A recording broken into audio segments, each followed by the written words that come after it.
Happening now, the federal sex trafficking trial of Ghislaine Maxwell gets underway in a Manhattan courtroom. She's accused of grooming underage girls for the late financier Jeffrey Epstein. CBS 2's Christina Fan has more from the courthouse in Lower Manhattan. Christina. The highly anticipated sex trafficking trial of Ghislaine Maxwell began in Manhattan federal court this morning, not far from where her longtime partner Jeffrey Epstein died in an apparent suicide.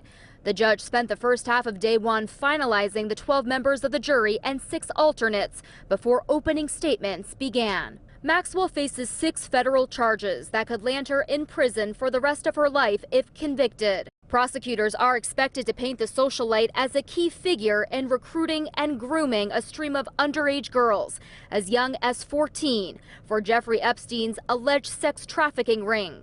She is also accused of sometimes participating in the alleged abuse herself. She is even worse than Epstein. She was pulling the strings. She had his money. He had her contacts.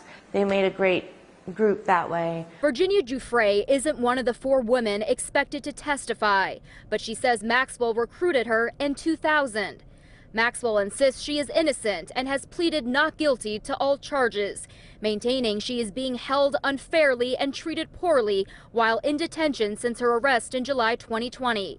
The defense is expected to argue the accusers might have faulty memories, and there is no way Maxwell can get a fair trial. I've never seen anything like it. She's being treated horribly because of the negligence and what happened to Jeffrey Epstein.